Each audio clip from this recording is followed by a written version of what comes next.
আমি তো সারাদিন ফাঁকাই বসে আছি, একটু না হয় কাজটা করলাম।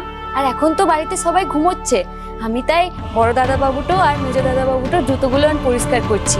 তোর জুতোগুলো না দে না অরুণ বাবু, আর কারো জুতো থাকলে সেগুলো না এনে দে, নয়তো আমাকে বল কোথায় আছে, আমি গিয়ে নিয়ে আসছি। না, দাঁড়াও, আমার জুতো আমি নিজে পালিশ করি, তোমাকে পালিশ করতে হবে না। ইনফ্যাক্ট তোমাকে কারুর জুতোই পালিশ করতে হবে না। আমি তোমাকে বলছি ওগুলো রেখে দিয়ে তুমি এক্ষুনি ওপরে চলে যাও, এটা তোমার কাজ নয়। রাখো ওগুলো, এগুলো রেখে দিয়ে যাও, ঘরে যাও, যাও।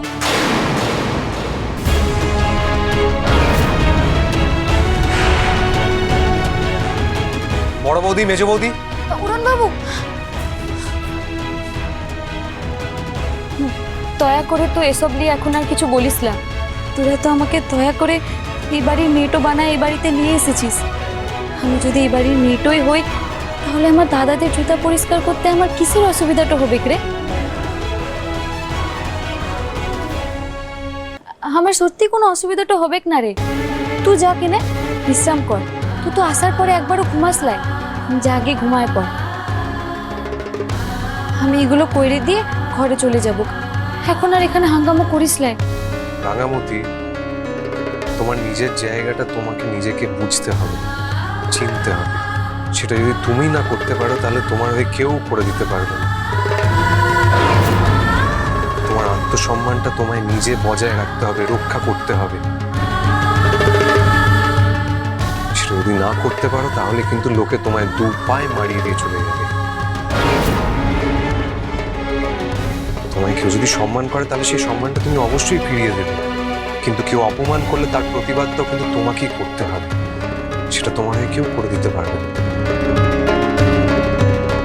তাহলেই কিন্তু তুমি তোমার নিজের জায়গাটা তৈরি করতে পারবে।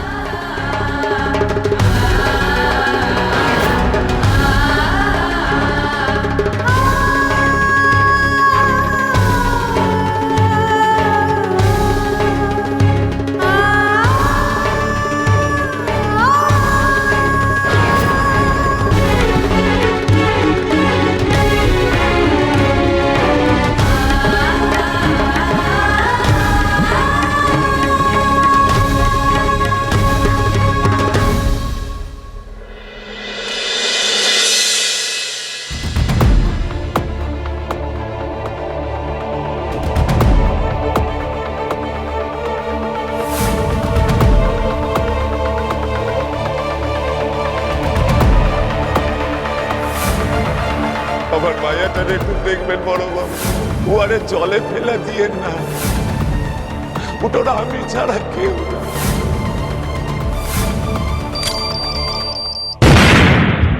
না না, কি হলো নবারুণ? নবারুণ, দাঁড়াও দাঁড়াও,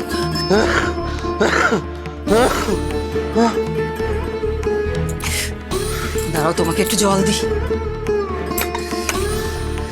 না না, জলটা খাও, জলটা খাও, আস্তে আস্তে নিঃশ্বাস না। ঠিক আছে? হ্যাঁ, প্রমিতা, রাঙার ভবিষ্যৎটা আমাদের সুনিশ্চিত করতে হবে।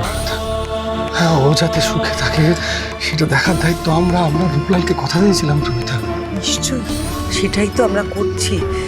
এটাই তো আমার জীবনের এখন সবচেয়ে বড় লক্ষ্য নবারুণ। একটা কথা শুনলে তুমি খুব খুশি হবে। তুমি জানো আমি রাঙাকে কোথায় নিয়ে যাচ্ছি সোমবার? সুবিমলদার কাছে। আর্চারি ট্রেনিং এ ওকে ভর্তি করব বলে। সুবিমলদা শুনেই বলেছে শিগগির ওকে নিয়ে চলে এসো। না, আমি চাই রাঙা না নিজের চোখে একবার এই আর্চারির প্রফেশনাল জগৎটা কেমন হয় সেটা একবার নিজে দেখুক। কি না দাঁড়ালে বুঝতেই পারবে না। শুধু জঙ্গলে তীর চালালে তো হবে না নবারুণ, ওকে অনেক প্রফেশনাল হতে হবে, স্মার্ট হতে হবে, ফিট হতে হবে, ডিসিপ্লিনড হতে হবে, ঠিক করে খাওয়া দাওয়া করতে হবে। না হলে ও ব্যাপারটাকে সিরিয়াসলি নেবেই না। ওর স্বপ্নটা না হলে কি করে ও এগিয়ে নিয়ে যাবে বলো? আমি জানি রাঙার ভিতরে যে আগুনটা আছে সেই আগুনটা আমাকেই জ্বালাতে হবে। আর তুমি দেখো একদিন রাঙা ওর লক্ষ্যে ঠিক পৌঁছবে, আমি জানি। প্রমিতার রাঙার ভালো হওয়ার জন্য ওর কিন্তু একটা বিয়ে দাও।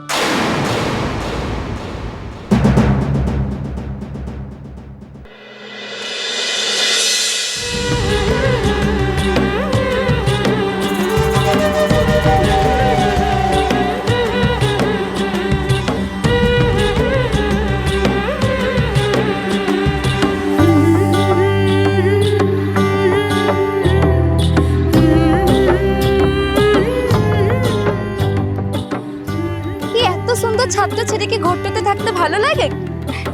ঘুরতে কি ঘুমোট, আমি বাপু এখানেই ঘুমোবো।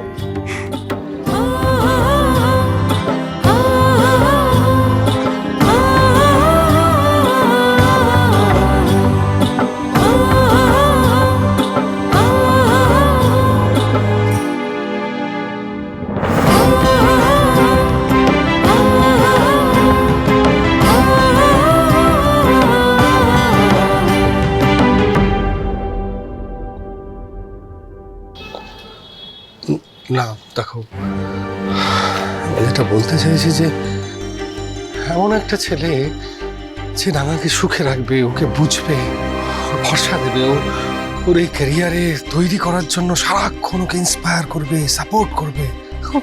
প্রমিতা, রাঙা শান্তিতে থাকবে, এটা আমার দেখতে হবে। তুমি কেন সেই রাঙার বিয়ে নিয়ে পড়লে বলো তো? আচ্ছা দেখো, রাঙা তো এখন আমাদের মেয়ে, তাই না? আমাদের মেয়েকে আমরা নিজেদের বাড়িতে এখন নিজেদের কাছে এনে রেখেছি। ওর জীবনটা একটু নতুন করে শুরু তো হতে দাও। ওর জীবনের যে স্বপ্ন, বিরাট আর্চার হবে একদিন, সেদিকে একটা পা অন্তত ফেলুক মেয়েটা। ওর তো গোটা জীবনটা পড়ে আছে নবারু। বিশ্বাস করো, তারপর ঠিক সময় মতো তুমি পছন্দ করে দেবে একটা ছেলে, তার সঙ্গে আমরা ধুমধাম করে রাঙার বিয়ে দেবো। আচ্ছা প্রমিতা, তাহলে ওর জন্য একটা অন্তত 10-12 লক্ষ টাকার ফিক্সড ডিপোজিট করে দিই। হ্যাঁ দেখো, ওই টাকাটা থাকলে অন্তত মাস গেলে কিছু একটা ইন্টারেস্ট জমা হবে। ওর একটা সিকিউরিটি তো করা দরকার প্রমিতা, বলে আমি শান্তি পাচ্ছি না কিছুতেই। হ্যাঁ, ইনহেলারটা নিও কিন্তু মনে করে, একটা ব্যাগে ঢুকিয়ে নিও। হ্যাঁ হ্যাঁ, সব নিয়ে নিয়েছি। আচ্ছা, ওষুধপত্র ছাড়া তোমার আর কিছু মনে থাকে না, তাই না? থাকবে না কেন, কিন্তু ওষুধপত্র তো জরুরি, তাই না? আর প্যানিকের ট্যাবলেটগুলো ওটা কিন্তু ব্যাগের সাইড চেনে নিয়ে নিও।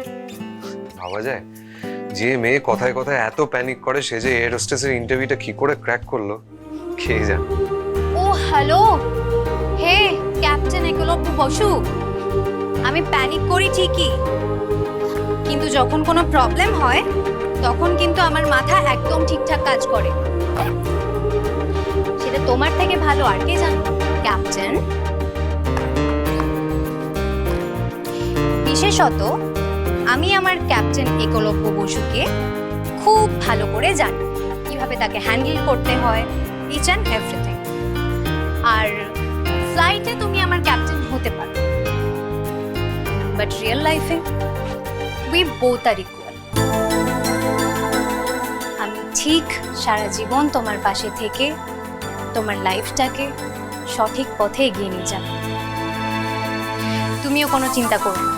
আর শোনো, আমাকে এতটাও ছেলে মানুষ ভেবো না, বুঝেছো? বুঝেছি, তুমি তাড়াতাড়ি চলে এসো না, আমার আর ভালো লাগছে না। জানো, কাল থেকে 7 দিন তুমি এই বাড়িতে থাকবে, এটা ভেবে না আনন্দে আমার রাত্রে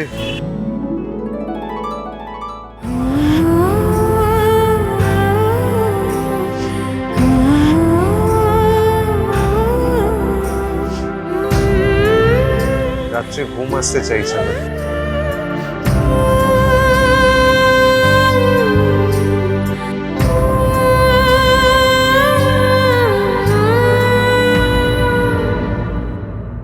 আমি শুধু এটুকুই জানতে চাই যে তুমি এভাবে ছাদে শুয়ে আছো কেন? এমনও মধ্য জামিনী, বাড়ির ছোট বাবু বাড়ির কাজের মেয়ের টানে একেবারে উথলি উঠিলা দেখুছি। ডিজিটাল সবকিছু রেখে দেওয়াই আমার পেশা। রাঙামতি তীরন্দাজ।